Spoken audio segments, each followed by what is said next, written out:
പൂരി പട്ടണത്തിലാണ്. അപ്പം നമ്മൾ ഹോട്ടലിൽ ചെക്കിനൊക്കെ ചെയ്തു. നമ്മളിപ്പം ജഗന്നാഥ ടെമ്പിളിൻ്റെ അങ്ങോട്ടേക്ക് പോയിക്കൊണ്ടിരിക്കുകയാണ്. ഇപ്പം രാത്രിയാണല്ലോ, ഇഷ്ടംപോലെ സ്ട്രീറ്റ് ഫുഡൊക്കെ ആണെന്നുണ്ടെങ്കിൽ നമ്മുടെ സൈഡിലൊക്കെ കാണാൻ പറ്റും.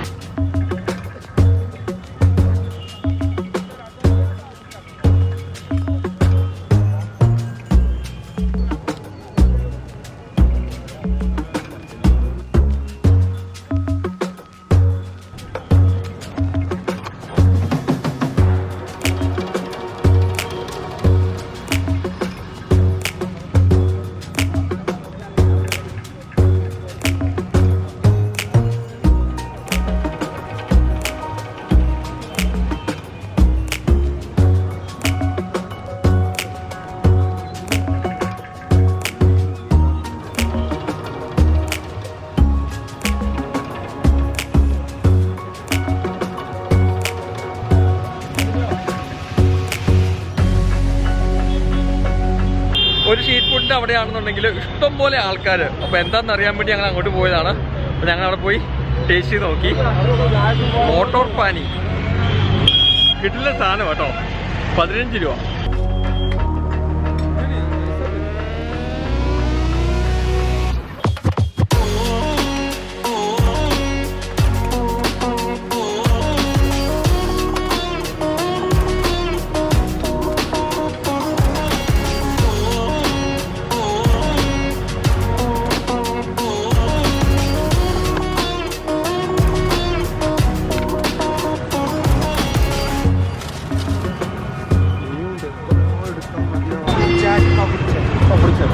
ഇത് പാപ്പടി ചാറ്റ് എന്ന് പറഞ്ഞ ചാറ്റ് പല സ്ഥലത്തും ഉണ്ട് ഇന്ത്യയിൽ. പക്ഷെ ഓരോ സ്ഥലത്തും പോകുമ്പോഴും അതിന്റെ ഫ്ലേവർ ഒക്കെ മാറും. ഇത് ഇവിടെ ഒടിയ പാപ്പടി ചാറ്റാണ്. ടേസ്റ്റ് ചെയ്ത് നോക്കാം. നമ്മുടെ നാടൊക്കെ അറിയാവുന്ന ആളാട്ടോ. തൊടുപുഴ, മൂന്നാർ, കുമളി, എറണാകുളം ഒക്കെ അറിയുന്ന ആളാട്ടോ. 3 വർഷം കേരളത്തിൽ ജോലി ചെയ്തു. ആണോ? 3 വർഷം നമ്മുടെ കേരളത്തിൽ ജോലി ചെയ്താന്ന് ഉണ്ടോ? 10,000 ഉണ്ടായിരുന്നോ സാലറി? നമ്മൾ കഴിച്ച ചാറ്റിന് 30 രൂപ കേട്ടോ. അപ്പം നമ്മളാണെങ്കിൽ ഇലക്ട്രിക് റിക്ഷയിൽ കയറി നമ്മൾ അമ്പലത്തിൻ്റെ അങ്ങോട്ടേക്ക് പോയിക്കൊണ്ടിരിക്കുകയാണ്. ഈ സൈഡിൽ കൂടെയൊക്കെയാണ് ഇഷ്ടംപോലെ കടകളാണ് കേട്ടോ.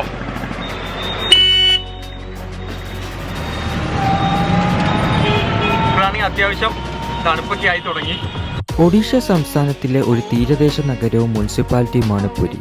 പുരി ജില്ലയുടെ ജില്ലാ ആസ്ഥാനമായ ഇത് സംസ്ഥാന തലസ്ഥാനമായ ഭുവനേശ്വറിൽ നിന്ന് 60 കിലോമീറ്റർ തെക്ക് ബംഗാൾ ഉൾക്കടലിൽ സ്ഥിതി ചെയ്യുന്നു. 12ാം നൂറ്റാണ്ടിലെ ജഗന്നാഥ ക്ഷേത്രം സ്ഥിതി ചെയ്യുന്ന ഇവിടെ ഹിന്ദുക്കളുടെ യഥാർത്ഥ ചാർധാം തീർത്ഥാടന കേന്ദ്രങ്ങളിൽ ഒന്നാണ്. പുരാതന കാലം മുതൽ തന്നെ പുരി പല പേരുകളിൽ അറിയപ്പെട്ടിരുന്നു. പ്രാദേശികമായി ശ്രീ ക്ഷേത്രമെന്നും ജഗന്നാഥ ക്ഷേത്രം ബദദേവുല എന്നും അറിയപ്പെട്ടിരുന്നു. ഇലക്ട്രിക് റിക്ഷയിൽ നിന്ന് ഇറങ്ങി നമ്മൾ നടന്ന് പോയിക്കൊണ്ടിരിക്കുക അമ്പലത്തിൻ്റെ അങ്ങോട്ടേക്ക്. അപ്പം ഇലക്ട്രിക് റിക്ഷയാണെങ്കിൽ അങ്ങോട്ടേക്ക് കടത്തി വിടിയല്ല. സൈക്കിൾ റിക്ഷയ്ക്ക് വരുവാണെങ്കിൽ അങ്ങോട്ടേക്ക് പോവും. അപ്പം നമുക്ക് ഫ്രണ്ടിലാണെങ്കിൽ നന്നായിട്ട് അമ്പലം കാണാൻ പറ്റും.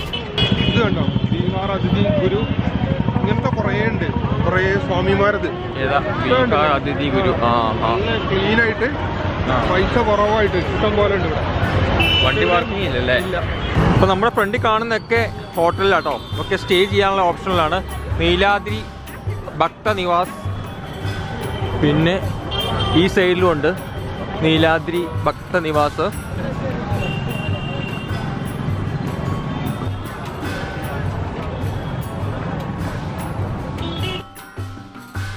നമ്മുടെ ഇപ്പം നേരെ ഫ്രണ്ടിൽ കാണുന്നതാണ് പൂരി ശ്രീ ജഗന്നാഥ ടെമ്പിൾ. അമ്പലത്തിൻ്റെ ഭാഗങ്ങളൊക്കെ നമുക്ക് കാണാൻ പറ്റും. ഇതൊക്കെ ക്യൂ നിൽക്കാൻ വേണ്ടിയുള്ള ഏരിയ ആട്ടോ ഈ കാണുന്നതെല്ലാം. നമ്മളെന്തായാലും ഇന്ന് കയറുന്നില്ല, നമുക്ക് നാളെ രാവിലെ കയറാം. പിന്നെ അകത്ത് ക്യാമറ ഒന്നും അലൗഡല്ല. അപ്പം നമുക്ക് പുറത്തുനിന്നുള്ള കാഴ്ചകളെ കാണാൻ പറ്റുള്ളൂ. ക്ഷേത്രത്തിലെ നിധികൾ കൊള്ളയടിക്കുക എന്ന ലക്ഷ്യത്തോടെ AD 7ാം നൂറ്റാണ്ട് മുതൽ 19ാം നൂറ്റാണ്ടിൻ്റെ ആരംഭം വരെ 18 തവണ മുസ്ലിം ഭരണാധികാരികൾ പുരിയും ജഗന്നാഥ ക്ഷേത്രവും ആക്രമിച്ചു. 1803 മുതൽ 1947 ഇന്ത്യക്ക് സ്വാതന്ത്ര്യം ലഭിക്കുന്നതുവരെ ഒഡീഷ, പുരിയും അതിൻ്റെ ക്ഷേത്രവും ഉൾപ്പെടുന്ന ബ്രിട്ടീഷ് ഇന്ത്യയുടെ ഭാഗമായിരുന്നു. നാട്ടുരാജ്യങ്ങൾ ഇന്ന് ഇന്ത്യയിൽ നിലവിലില്ലെങ്കിലും ഗജപതിയുടെ ഭവനത്തിലെ അവകാശികൾ ഇപ്പോഴും ക്ഷേത്രത്തിൻ്റെ ആചാരപരമായ ചുമതലകൾ നിർവഹിക്കുന്നു. ക്ഷേത്ര നഗരത്തിൽ നിരവധി മൊണാസ്ട്രികളും ഹിന്ദു മത മഠങ്ങളുമുണ്ട്. പുരിയുടെ സമ്പദ് വ്യവസ്ഥ ഏതാണ്ട് 80% ജഗന്നാഥ ക്ഷേത്രത്തിൻ്റെ മതപരമായ പ്രാധാന്യത്തെ ആശ്രയിച്ചിരിക്കുന്നു. ക്ഷേത്ര സമുച്ചയത്തിൽ എല്ലാ വർഷവും നടക്കുന്ന 13 പ്രധാന ഉത്സവങ്ങൾ ഉൾപ്പെടെ 24 ഉത്സവങ്ങൾ സമ്പദ് വ്യവസ്ഥയ്ക്ക് സംഭാവന നൽകുന്നു. എല്ലാ വർഷവും ദശലക്ഷക്കണക്കിന് ആളുകൾ പങ്കെടുക്കുന്ന രഥയാത്രയും അനുബന്ധ ഉത്സവവുമാണ് ഏറ്റവും പ്രധാനപ്പെട്ടത്. സാൻഡ് ആർട്ടും ആപ്ലിക് ആർട്ടും നഗരത്തിലെ ചില പ്രധാന കരകൗശല വസ്തുക്കളാണ്. മധുര, വൃന്ദാവനം, ബർസാന, ഗോകുല, ഗോവർദ്ധൻ, കുരുക്ഷേത്ര, ദ്വാരക എന്നിവയും ഉൾപ്പെടുന്ന കൃഷ്ണ തീർത്ഥാടന സർക്യൂട്ടിൻ്റെ ഒരു പ്രധാന ഭാഗമാണ് ഇവിടം.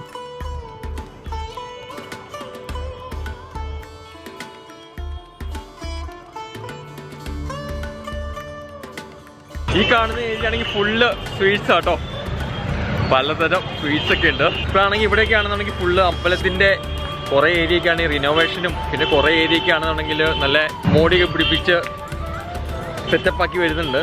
നമ്മുടെ സൈഡിൽ കാണാൻ പറ്റും കുറേയൊക്കെ പണി നടന്നുകൊണ്ടിരിക്കുകയാണ്. ഇവിടെയൊക്കെ ആണെങ്കിൽ പൊളിച്ച് വന്നുകൊണ്ടിരിക്കുന്നു.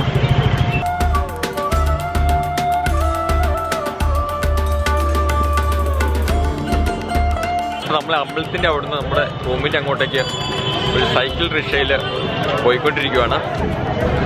ഇപ്പോൾ സമയമാണെന്നുണ്ടെങ്കിൽ 9:45 കേട്ടോ.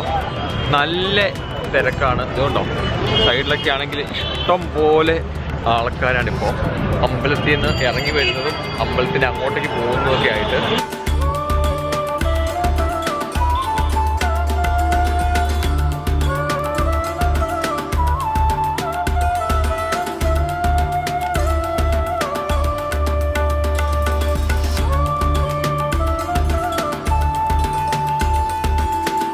നമ്മുടെ വാരണാസിയിലെ ക്ഷേത്രം പോലെ അതിന്റെ ഡിസൈൻ. ഇവിടെ ഇഷ്ടംപോലെ ഹോട്ടലുണ്ട് കേട്ടോ. പാർക്കിംഗ് ഇല്ല, പക്ഷെ വണ്ടി ഇടാൻ പറ്റില്ല, അതാണ് കുഴപ്പം.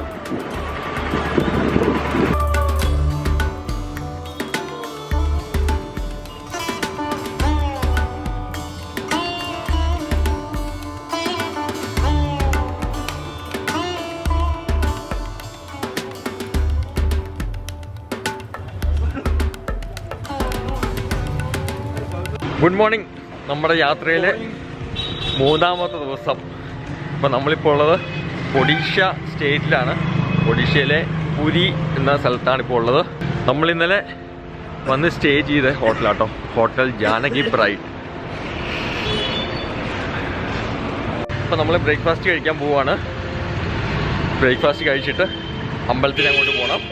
ഇപ്പോൾ നല്ല തണുപ്പാട്ടോ. ഇന്നലെ രാത്രി അത്ര തണുപ്പില്ല.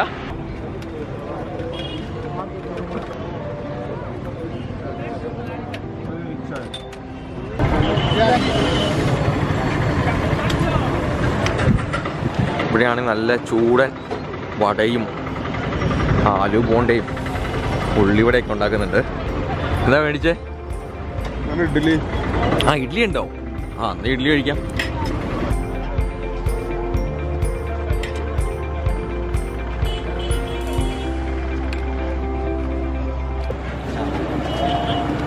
ക്ലാസ് ആണോ?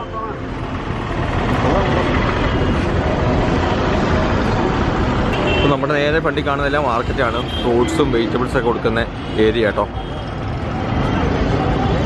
പിന്നെ രാത്രിയിൽ കണ്ട ഇതും രാവിലെ കാണുന്നതും എൻ്റെ ഡിഫറെൻ്റ് ആണ്.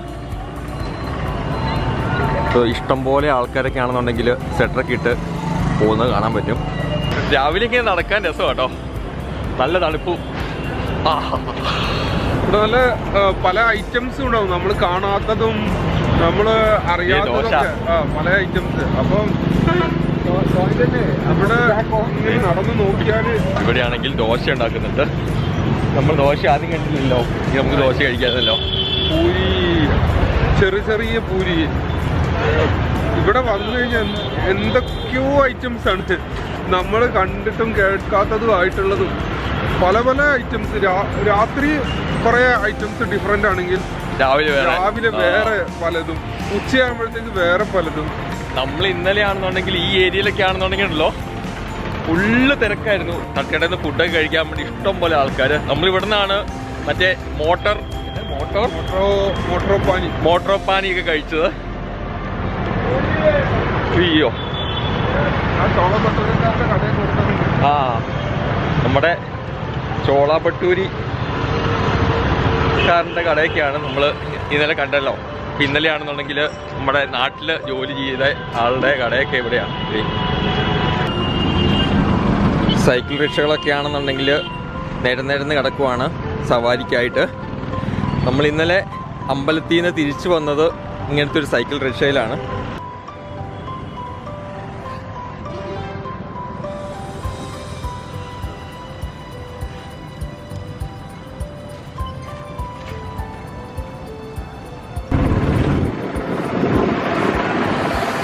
നമ്മൾ അപ്പുറത്ത് കണ്ട പച്ചക്കറി മാർക്കറ്റും ഫ്രൂട്ട്സ് മാർക്കറ്റുമാണ്. അങ്ങനെ ഒത്തിരി സാധനങ്ങൾ കൊണ്ടുവന്ന് വെച്ചിട്ടില്ല, കുറച്ച് സാധനങ്ങൾ ഓരോ ആൾക്കാർ കൊണ്ട് ഇവിടെ നിരത്തി വെച്ചിട്ടുണ്ട്.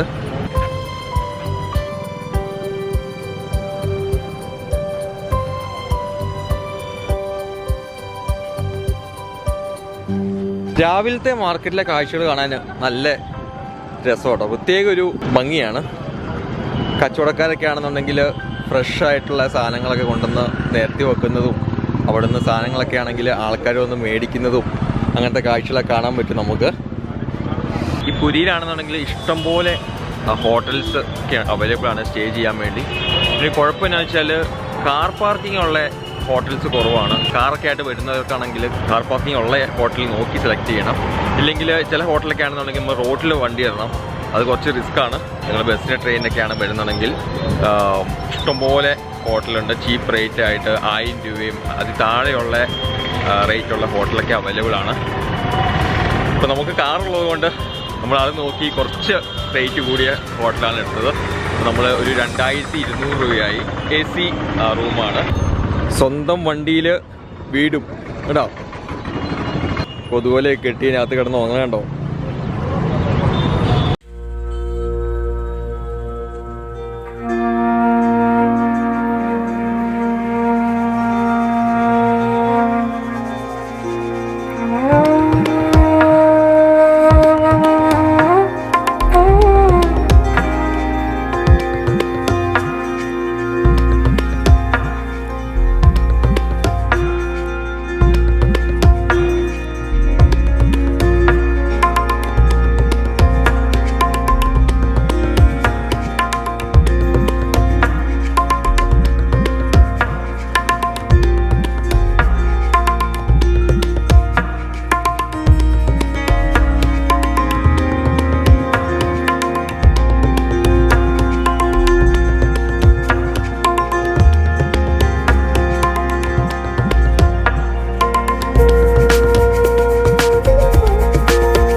ക്ഷേത്രത്തിന് കുറച്ച് രസകരമായ പ്രത്യേകതകളുണ്ട്.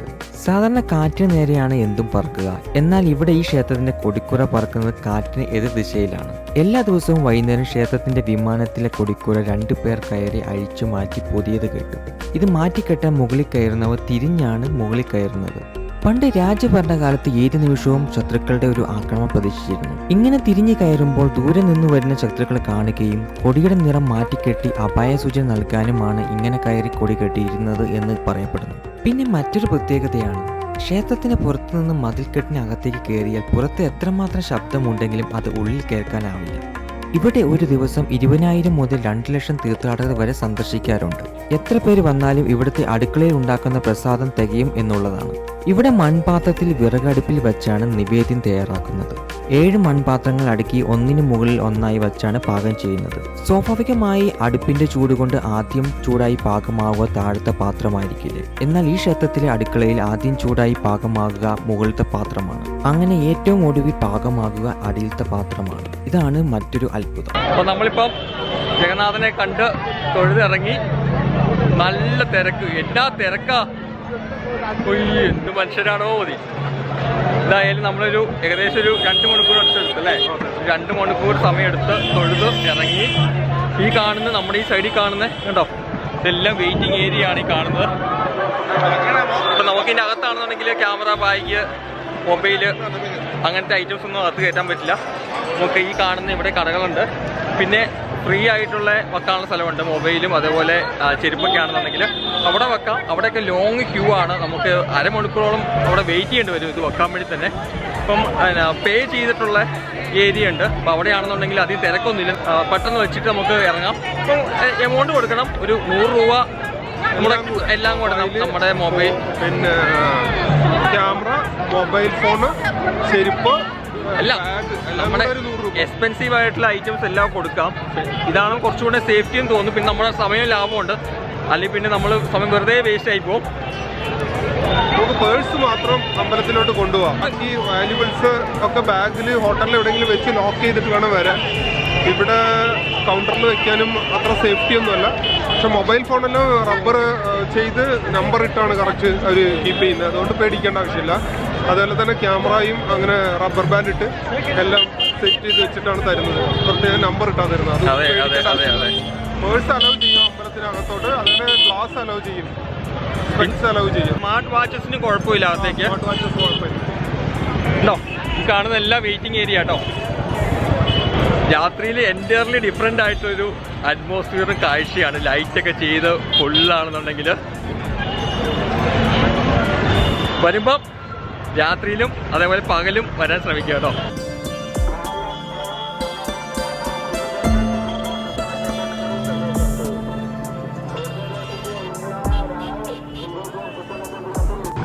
ഫ്രീ ആയിട്ട് ഷൂ ഒക്കെ കീപ്പ് ചെയ്യാനുള്ള സ്ഥലത്ത് ക്യൂ ആണ് ഈ കാണുന്നത്. കണ്ടോ, ഇത്രയും ഏരിയ ആണ് ക്യൂ. ഇപ്പോൾ സമയം 11:10 ഇപ്പോൾ കാണാൻ പറ്റും. ഇപ്പോഴും നല്ല തിരക്കാണ്. അമ്പലത്തിൽ അങ്ങോട്ടേക്ക് പോകുന്നത് കാണാൻ പറ്റും കേട്ടോ. ദൂരം ആൾക്കാരാ നോക്കി. ഈ കാണുന്ന ഇവിടെയൊക്കെ ആണെങ്കിൽ സ്റ്റേ ചെയ്യാനുള്ള ഓപ്ഷൻ ഉണ്ട് കേട്ടോ.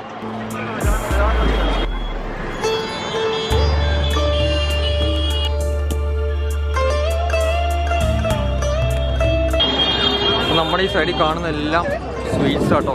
എന്തൂര് വന്ന് നോക്ക്.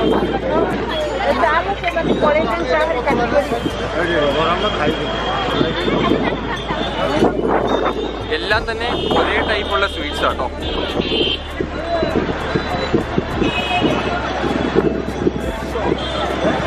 നോക്ക് എന്തൂര് വന്ന് നോക്ക്.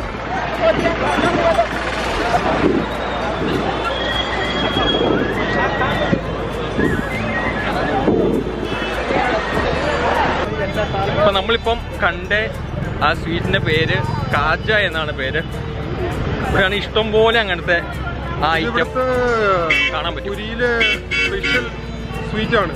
നമ്മൾ ഓരോ ഡെസ്റ്റിനേഷനിൽ പോകുമ്പോൾ ഓരോ സ്ഥലത്തും ആ ഡെസ്റ്റിനേഷൻ്റെ ഒരു സ്പെഷ്യൽ ആയിട്ടുള്ള സ്വീറ്റ്സ് ഉണ്ടാവും. അത് നമ്മൾ ഇപ്പം ആഗ്രയിൽ പോകുമ്പോൾ, ഫത്തേപൂർ സിക്രിയിൽ പോകുമ്പോൾ, അതേപോലെ കാശ്മീരിലെ ശ്രീനഗറിൽ പോകുമ്പോൾ എല്ലാ സ്ഥലത്തും ഒരു സ്പെസിഫൈഡ് സ്വീറ്റ്സ് ഉണ്ടാവും. ആ സ്വീറ്റ് വേറെ ഏതെങ്കിലും സ്ഥലത്ത് പോയാൽ കിട്ടുകയില്ല. അപ്പം നമ്മൾ അവിടെ പോയിട്ട് ആ സ്വീറ്റ്സ് 10 രൂപയെങ്കിലും കൊടുത്ത് കഴിച്ചു നോക്കണം. കാരണം അത് വേറെ എവിടെയും ആ ടേസ്റ്റ് കിട്ടില്ല. ഈ കാജ എന്ന് പറഞ്ഞ സ്വീറ്റ് ആണെങ്കിൽ ഉണ്ടല്ലോ, നമ്മുടെ നാട്ടിലാണെന്നുണ്ടെങ്കിൽ ഹോട്ടലൊക്കെ ആണെങ്കിൽ മേടിക്കാൻ കിട്ടും. മഞ്ഞ കളറുള്ള ഇങ്ങനെ എന്താ മടക്കുന്ന, എന്താ പറഞ്ഞാൽ മടക്കുന്നൊക്കെ പറഞ്ഞിട്ട്. അപ്പോൾ അതിന് മഞ്ഞ കളറായിരിക്കും. ഇതിനാണെന്നുണ്ടെങ്കിൽ കുറച്ച് ബ്രൗൺ കളറിൽ. പക്ഷെ ഇത് നല്ലപോലെ മധുരം ചേർക്കും. അപ്പോൾ ടേസ്റ്റ് വൈസ് കുറച്ചും കൂടെയും ടേസ്റ്റിയാണിത്. ഇപ്പോൾ ഈ അമ്പലത്തിൻ്റെ എക്സ്റ്റീരിയറിൽ ഫുൾ ഇൻഫ്രാസ്ട്രക്ചർ ആണെന്നുണ്ടെങ്കിൽ മാറ്റി പുതുക്കി പണിതുകൊണ്ടിരിക്കുകയാണ്. കുറേ കടകളും വീടുകളും ഒക്കെ പൊളിച്ച് കളഞ്ഞിട്ട് നല്ല രീതിയിൽ ഇപ്പം അത് കൺസ്ട്രക്ട് ചെയ്യുന്നുണ്ട്. കുറേ ഗാർഡനും നല്ല അടിപൊളിയായിട്ട് ചെയ്തുകൊണ്ടിരിക്കുകയാണ്. പിന്നെ കുറച്ച് വർഷങ്ങളൊക്കെ കഴിഞ്ഞ് വരുമ്പോൾ നല്ല നമ്പർ 1 സ്ഥലമായി മാറും.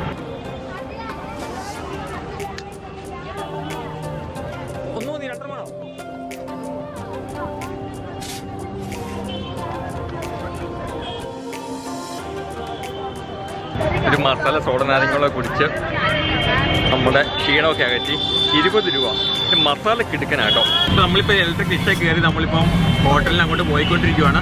ഇപ്പം നമ്മൾ ഇവിടെ ആണെന്നുണ്ടെങ്കിൽ ഇലക്ട്രിക് റിക്ഷയാണെന്നുണ്ടെങ്കിൽ അമ്പലത്തിൻ്റെ ഒരു 1/2 കിലോമീറ്റർ ഉണ്ടോ? ഇല്ലല്ലേ? ഇല്ല. ഒരു 300 മീറ്റർ ഇപ്പുറം വരെ ഈ ഇലക്ട്രിക് റിക്ഷ വരുള്ളൂ. പിന്നെ ആണെങ്കിൽ കുറേ ഒരു 200 മീറ്റർ ആണെന്നുണ്ടെങ്കിൽ സൈക്കിൾ റിക്ഷയാണെങ്കിൽ അങ്ങോട്ട് പോകും. പിന്നെ അവിടുന്ന് ഒരു 100 മീറ്റർ വെച്ച് നമ്മൾ നടന്നു വേണം നമ്മൾ പോകാൻ കേട്ടോ. ഇങ്ങനെ വണ്ടി പോകാണെന്നുണ്ടെങ്കിൽ നമുക്ക് സൈഡിലെ കാഴ്ചകളൊക്കെ കാണാം. പിന്നെ ഫുഡും ഒക്കെ എക്സ്പ്ലോർ ചെയ്ത് പോകണമെന്നുണ്ടെങ്കിൽ നടന്നു പോകണം കേട്ടോ. സൈക്കിൾ റിക്ഷയിൽ പ്രൈസ് കുറച്ച് കൂടുതലായിരിക്കും. പക്ഷെ അവരിങ്ങനെ കഷ്ടപ്പെട്ട് ചവിട്ടുന്ന കാണുമ്പോൾ നമുക്ക് കൊടുക്കാൻ തോന്നും, അവരെ ഹെൽപ്പ് ചെയ്യാൻ വേണ്ടിയിട്ട്. അതെ അതെ അതെ അതെ. ബാറ്ററി വണ്ടി നമ്മളുടെ ഒരു പോയിന്റ് വരെ പോകും. അതുപോലെ പെട്രോൾ വണ്ടികളെല്ലാം 1 പോയിന്റ് വരെ, പ്രൈവറ്റ് വെഹിക്കിൾസ് 1 പോയിന്റ് വരെ, അങ്ങനെ എല്ലാം നിജപ്പെടുത്തി വെച്ചിട്ടുണ്ട്. അപ്പോൾ സൈക്കിൾ റിക്ഷയാണ് ഏറ്റവും അടുത്ത് വരെ പോകുന്നത്. അപ്പോൾ അതുകൊണ്ട് സമയമുള്ള ആളുകൾ സൈക്കിൾ റിക്ഷ ഓപ്റ്റ് ചെയ്യുക. ഒരു തവണയെങ്കിലും എക്സ്പ്ലോർ ചെയ്യേണ്ടത് തീർച്ചയായും സൈക്കിൾ റിക്ഷ തന്നെയാണ്. ഒരു തവണയെങ്കിലും. അത് വൈകുന്നേരം എപ്പോഴെങ്കിലും ചെയ്യുകയാണെങ്കിൽ കുറച്ചുകൂടി നല്ല ബ്യൂട്ടിഫുൾ ആയിരിക്കും. അല്ലെങ്കിൽ ഏർലി മോർണിംഗ്, ആ ഏർലി മോർണിംഗ് തണുപ്പുള്ള സമയത്താണെങ്കിൽ കോട്ടിട്ടിട്ടേ അത് ഓപ്റ്റ് ചെയ്യാവൂ. കാരണം അവരിങ്ങനെ കുറേ സമയം എടുത്ത് ചവിട്ടിയാണ് പോകുന്നത്. അപ്പം അതുകൊണ്ടൊക്കെ സമയം ഇഷ്ടം പോലെ ഉണ്ടെങ്കിൽ സൈക്കിൾ റിക്ഷ പോവുക നല്ല ഓപ്ഷൻ ആയിരിക്കും. ഞാനിവിടെ മുൻപ് വന്നപ്പോൾ ഈ പുരി മുഴുവനും ഒരു സൈക്കിൾ റിക്ഷയിൽ ഒരു ദിവസം മുഴുവനും കറങ്ങി, രാവിലെ ഏർലി മോർണിംഗ് ഒരു 5:30 എഴുന്നേറ്റിട്ട് 9 മണി വരെ ഒരു സൈക്കിൾ റിക്ഷക്കാരൻ്റെ കൂടെ ഇങ്ങനെ കറങ്ങി. അയാൾ വളരെ കുറച്ച് പൈസയാവുമെന്ന് വാങ്ങിച്ചുള്ളൂ. എനിക്കൊന്ന് 300 രൂപ എങ്ങാണ്ട് എല്ലാം കാണിക്കാൻ വേണ്ടിയിട്ട്. നന്നായിട്ട് എക്സ്പ്ലോർ ചെയ്യാൻ പറ്റും. പിന്നെ പുരിയുടെ ഒരു പ്രത്യേകത എന്ന് പറഞ്ഞാൽ ഒരുപാട് വെജ് ഫുഡുള്ള ഒരു സ്ഥലമാണ്. ഓരോ ടൈപ്പ് ഓഫ് വെജ് ഫുഡാണ്. നമ്മൾ വേണമെങ്കിൽ കാഷ്യൂ നട്ടിൽ ഉണ്ടാക്കുന്ന ഒരു ഫുഡ്, അല്ലെങ്കിൽ തൈര് വെച്ചുണ്ടാക്കുന്നൊരു ഫുഡ്, അതല്ലെങ്കിൽ കട്ടിപ്പാലിൽ ഉണ്ടാക്കുന്ന ഫുഡ്, അങ്ങനെ വ്യത്യസ്തമായിട്ട് സേമിയയിൽ ഉണ്ടാക്കുന്ന വേറെ ഫുഡ്, ധാന്യങ്ങളിലുള്ള ഫുഡ്, അങ്ങനെ എത്ര എക്സ്പ്ലോർ ചെയ്താലും മതിയാവാത്ത അത്രയും സാധനങ്ങൾ ഇതിൻ്റെ പല കോർണറുകളിൽ ഉണ്ടാകും. സമയമുള്ളവർക്ക് ഫുഡ് ബ്ലോഗൊക്കെ ചെയ്യുന്ന ആളുകൾക്ക് definitely you come to Puri and explore the food. It will be amazing taste. ഭയങ്കര ഒരു ടേസ്റ്റ് എന്ന് പറഞ്ഞാൽ ഒത്തൻറ്റിക് ടേസ്റ്റാണ്. ഓരോ വ്യക്തികളുടെ ടേസ്റ്റ് നമുക്ക് കിട്ടും. അതൊന്ന് നോക്കാവുന്നതാണ്. ഇനി നമ്മൾ പെട്ടെന്ന് ഹോട്ടലിൽ പോയി വണ്ടി എടുത്ത് നമ്മൾ ഇനി ഭുവനേശ്വർ പോവാണ്. ഭുവനേശ്വർ പോയിട്ട് അവിടുത്തെ സൺ ടെമ്പിളാണ് നമ്മുടെ അടുത്ത കാഴ്ച, കൊണാർക്ക് സൺ ടെമ്പിൾ.